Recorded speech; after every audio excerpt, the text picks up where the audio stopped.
Hello, everyone, and welcome back to Inspirational Interviews. I'm Hannah Levin with Heartfelt Wellbeing, and I have an awesome guest today who is going to give us some amazing advice just in time for holiday cooking. Natasha Ho is an amazing woman. I've enjoyed getting to know her a bit recently, and she is going to be sharing her tips on how to eat for your health without sacrificing flavor. So let me tell you a little bit about Natasha and then I'll bring her on. Natasha is a master trained chef and avid traveler who has studied culinary traditions from cuisines around the world. She is obsessed with making adventure and joy accessible through food. And boy, don't we need that these days. We can travel through our palates. She teaches food lovers and home cooks how to master globally inspired flavors and flavor palettes, sharpen their skills in the kitchen, and learn to cook the most delicious meals. So I'm so excited to welcome to Inspirational Interviews, Natasha Ho. Hello. Hello. Hi. Thank you for having me. Yeah, great to have you here. So I'd love to just start with you sharing a little bit about your story. How did you come to love food so much and enjoy teaching others how to make it enjoyable and yummy and healthy? Yeah, my first experiences in the kitchen were as a kid. I had my mom and my grandmother, my grandfather, they were all amazing cooks. But I actually found being in the kitchen really intimidating because they were so good. So I did not want to be in the kitchen with them because I thought I was going to mess everything up.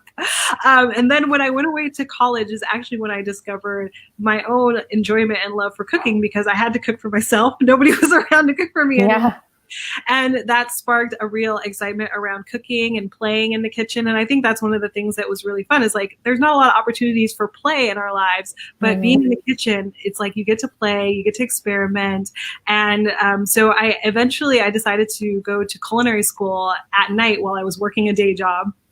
And that introduced me to even more of a love and appreciation for food. And I was really intrigued by working more with international flavors, with the flavors of other cultures. So I took a bit of a sabbatical. I left my career and I went traveling for several months. And while I was traveling, I went to places like Spain and Turkey and Brazil. And I studied food while I was there in those countries. And so that really cemented my love of working with global flavors. And so over the years, I've been sharing that with people through casually, like throwing dinner parties where I make all these dishes that I learn in other parts of the world. But recently with COVID happening, a lot of the people that I had been working with who wanted to travel more didn't have the opportunity to do that this year. So we've been traveling through our and I've been working with them to bring some amazing dishes from other cuisines into their homes. I think that's so fabulous. What a wonderful focus for us to be able to just if we're stuck at home. Yeah.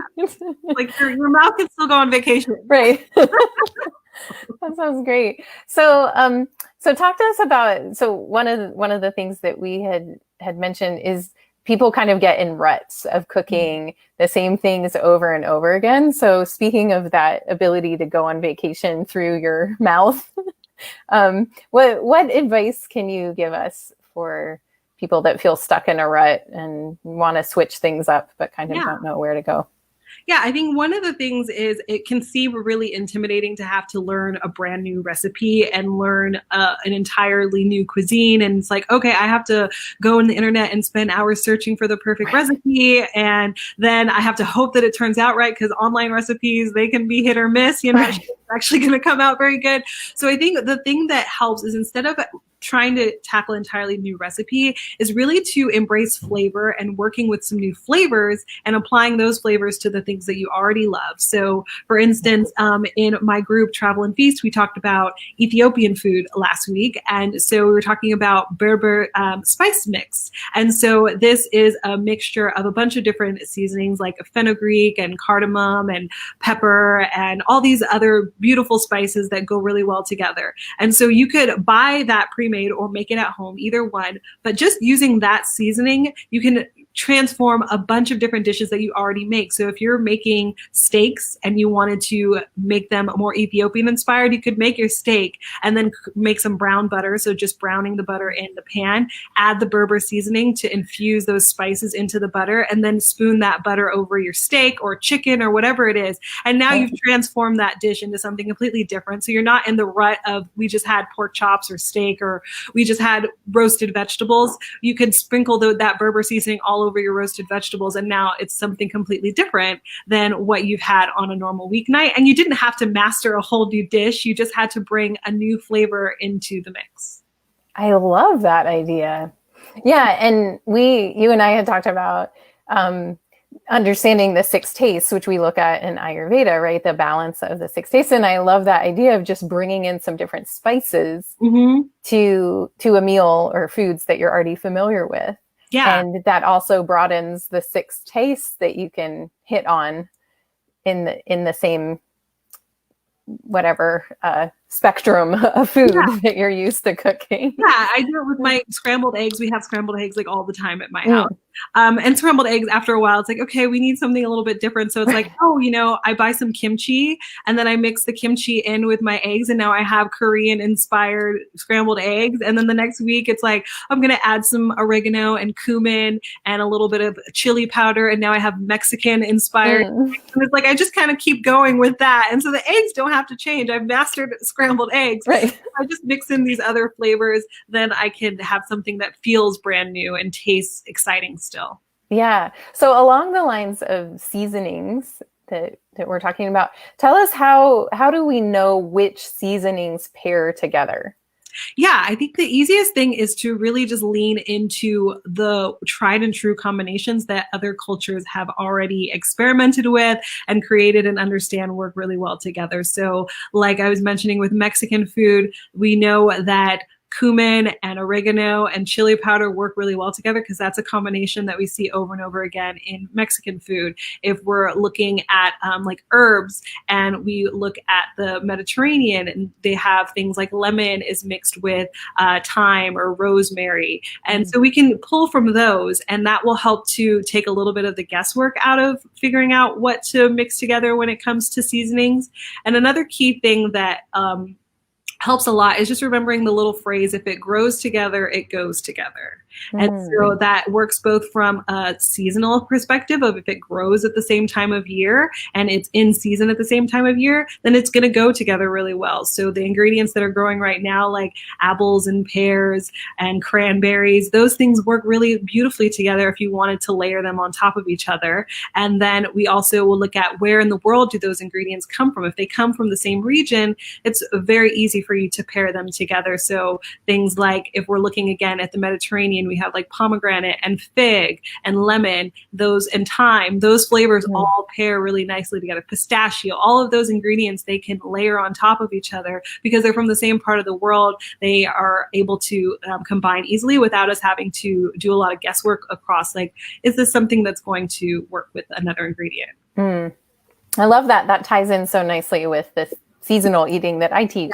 And that's beautiful. So what would you make with fig and pomegranate, lemons, pistachio, and oh man, like would you make a compote or something? Yeah, with all those compote. I did recently. I did for dessert. I did a creme brulee, and with that, I mixed together I did pistachio, a little pistachio crush on top. I did turmeric. Actually, was one of the flavors I also threw in there because it was just I had some on hand. But lemon, thyme, and turmeric were what I mixed together, and then I did the pistachio crust on top of it.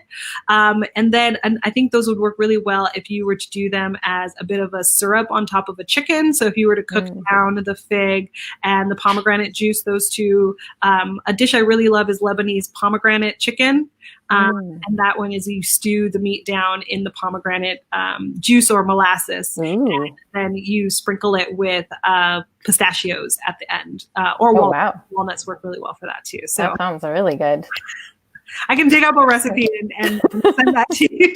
Awesome. We can share that with the group. Yeah. And speaking of which, hi, Betsy. Thanks for being on here. And if anybody has questions that you want to pose to Natasha while we have her here live, feel free to type them in.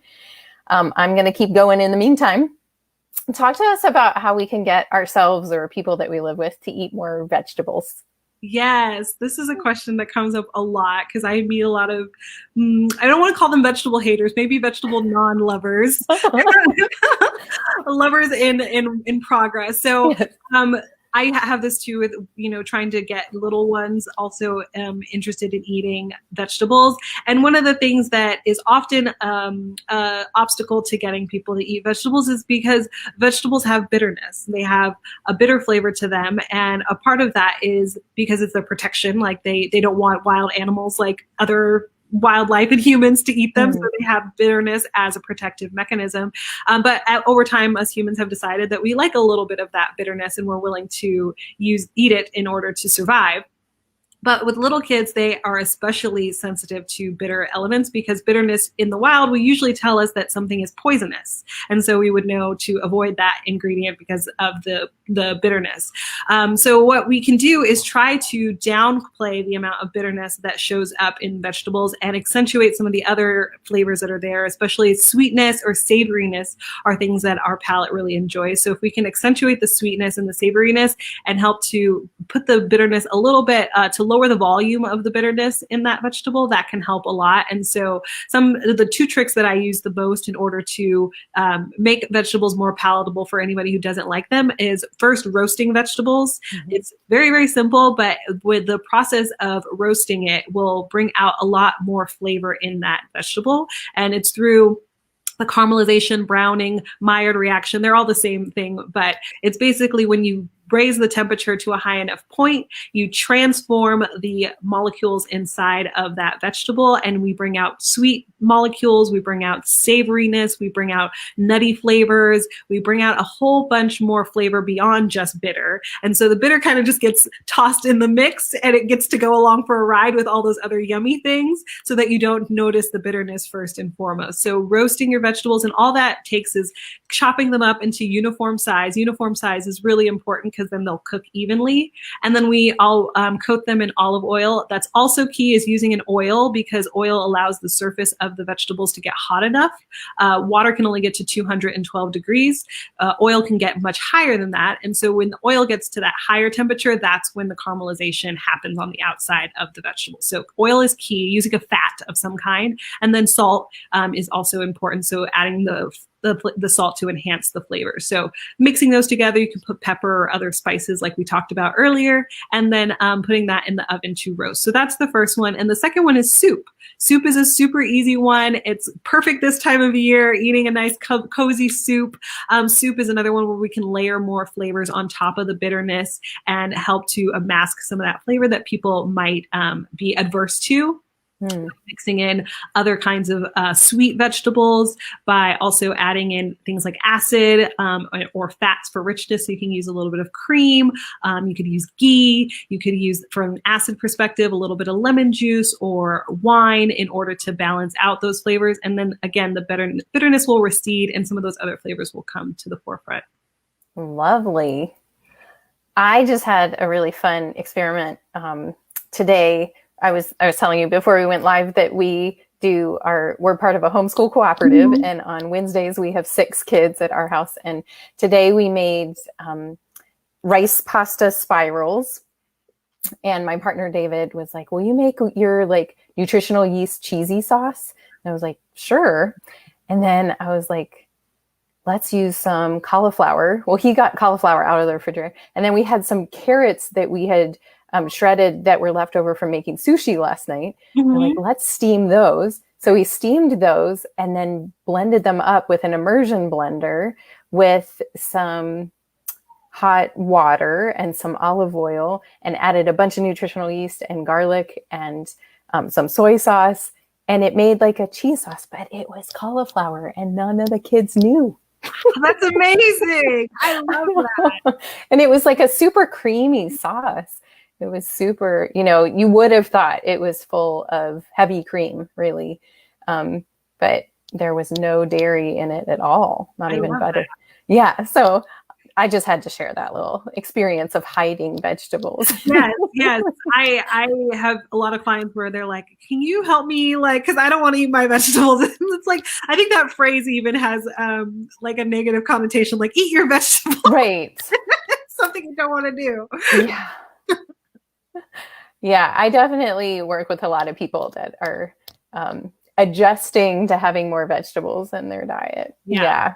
And it is a big adjustment, but once it's there, it's it's really solid. I feel like because it's harder to go back to eating more like processed foods or um, yeah, those flavors and textures are really, really powerful. It's very homogenous when you eat more of the processed foods in terms of the flavor and the textures that they go with.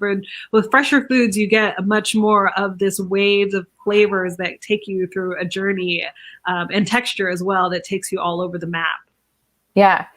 Tell us about an experience or two where you had that like aha experience of like texture or flavor where you're like, ooh, this is exciting. Oh, do you have any? Yeah.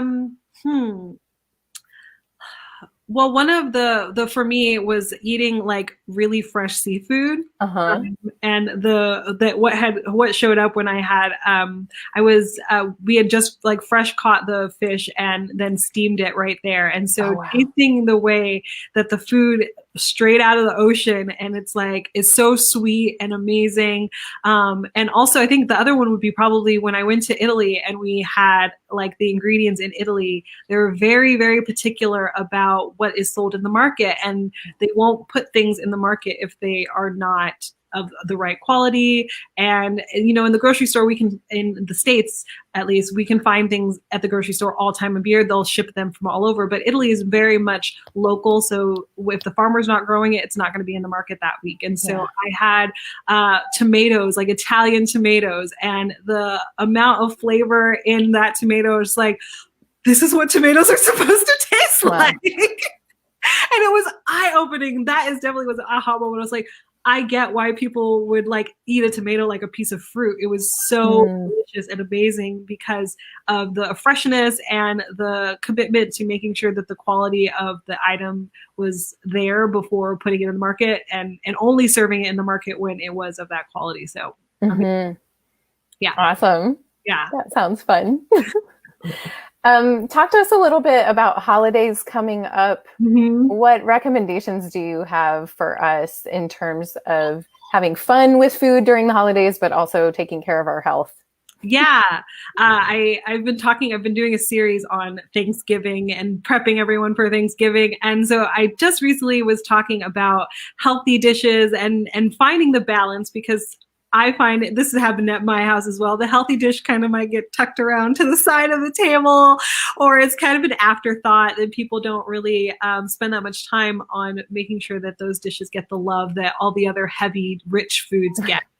And so one thing that's really important to remember is that there should be balance in each dish that you put on the table. And so you taste it and you're like, oh, does it need a little more of this or a little more of that? But you also want to make sure there's balance across the entire table of all the dishes that you're serving. So anytime you have a feast like you do at Thanksgiving, you want to make sure that there's balance. And so we have very rich foods on the table. You might have like mashed potatoes with gravy, and you have a turkey. So you have these really rich, starchy or fatty foods that are on the table. So you want to make sure we're balancing that out by also bringing foods that will have acid to them and that will have lightness and refreshing flavors to them, because that gives the palate an opportunity for relief from those heavier foods. And you'll notice this, like we do lots of different dishes where you'll end it by just adding a little squeeze of lemon juice. And what that lemon juice is doing is just balancing everything out, and it's giving the palate an opportunity to be relieved so it can then pick up all those other flavors again. So when you're making healthy dishes, for instance, you want to add a salad to the table, making sure that we season that salad. So the salad should get the same kind of love. We're adding salt to them, and salt, it's not just about saltiness, it's about enhancing the flavors that are naturally there. So adding a little salt will help to enhance the flavor of those leaves. And then making sure we are also bringing in other rich flavors, like we can add fats, and it doesn't have to just be through, oil, but it could be through oils, it could be through nuts, it could be through cheese, it could be all of these other things that also provide richness. And then we also bring the acid again. So that could be through the vinaigrette that we put on top. We could use vinegar, we could use lemon or lime juice, we could use a little bit of wine as well to bring some acid to the party. And then texture is really important when it comes to salad, because we have these kind of limp leaves that are laying there. So we want to bring something in that will make them more exciting. So we can bring in nuts, again, are a great one. The creaminess from cheese is another texture. We could add some fresh fruit or other fresh vegetables that we put in there. So like cucumbers and tomatoes, or it can be seasonal things right now. So like pears and apples are really great to add into a salad to bring in more texture. And they also bring acid to the party, because fruit also is a contributor for acid. So mixing those things together will help to make your side dish not just, something that sits at the back of the table, but something that can also be a star of the show and something that people really enjoy eating. And going back to the roasted vegetables and soup, those are also something that are great to bring in for the holidays to your table as well, so that you can bring in some dishes that will provide that balance across the table of having platters, having dishes that will be able to hit all the different parts of your palate and have a feeling of satiation at the end of the meal. Awesome. What are some of your favorite vegetables to roast this time of year? Oh, I love squash. I've been having a love affair with delicata squash this year. I absolutely love it. The sweetness, my son, I have a 1-year-old son. He absolutely loves it. But any kind of squash, I just did pumpkin as well recently, zucchini, all of the squash are really great. I also like doing it a little bit with like sweet things like the pears and apples. Roasting those are really nice, because you can add them. I'll add those into dessert, but also into savory things like a salad, or I'll mix them in with my eggs in the morning. So that's another one I like to roast. What else? We do a lot of roasted cauliflower at my house. Basically it's kind of whatever my son has grown to love. So he likes eggplant, he loves cauliflower, beets, all of those things that he really enjoys are the things that we make time and time again. Nice. He's kind of the ruler of what's on the menu. He's the taste tester. Yeah, he says, I'll take that, but not that. It's actually been great, because he's so open. And I know some kiddos are not vegetable fans, but he's actually been really open. So I feel very, very fortunate that he'll eat all of those things. Yeah. Well, one of the things that I just want to add in too, from an Ayurvedic perspective, is that childhood is kapha life stage, which is earth and water. So it's the time of like that dense sweetness. Like we need that in a way. It's not necessarily that we need lots of sugar and cream per se, but like think about mother's milk, right? Like breast milk is very rich and sweet. And those flavors are really needed for childhood for us to feel grounded and connected in our early years. And it's what a lot of us long for. It's the comfort food that we seek later in life, that we turn to be like, I want to feel those connections or memories of when I was younger. Yeah. And so anyway, it's just interesting, pretty much all kids are drawn to, sweet things, fatty things, like yeah, he loves avocado. He'll eat avocados every day, all day long. I was like, okay, that's enough avocado. Yeah, and it's so good, and we know that fats are really helpful for brain development and, all those things. And yeah, we have a little friend of Juniper's that will just like eat a whole chunk of butter. Like she'll just be like, she's 7. She's just like, yes. And I see that from an Ayurvedic perspective. I'm like, yeah, girl, go get it, but like, other people are like, oh my gosh, what is she doing? That's, it's like, yeah, you need that like really dense, nourishing, so like root vegetables fall into that too, or like those dense winter squashes and the sweetness, and the rooted earth quality of those foods. So anyway, that's just kind of Well, fun to I recognize. feel very not like I'm doing it right if he's eating all that stuff and you're saying Yeah. that that's on the right track. It's so good. It's so Yeah. good. Yeah. Yeah. And not to say that, a little bit of broccoli or Brussels sprouts or whatever every once in a while isn't good too. But yeah, that time of life is really about that, like earth and water elements, nourishing those. So tell us, well, was there anything else you wanted to say about holiday foods or? No, I think Okay. that kind of covers it. Okay, cool. So I want you to tell us a little bit about where people can find you and also what you do, what you offer Yeah. with food so people can take advantage of learning from you. Yeah. So, what I do, I help food lovers and home cooks to bring infinite possibilities to their kitchens. And I offer virtual cooking lessons. And I do that both one on one as well as in groups. And I do team building events as well. So, if you are interested in getting in touch with me, the best place to do that is right here on Facebook.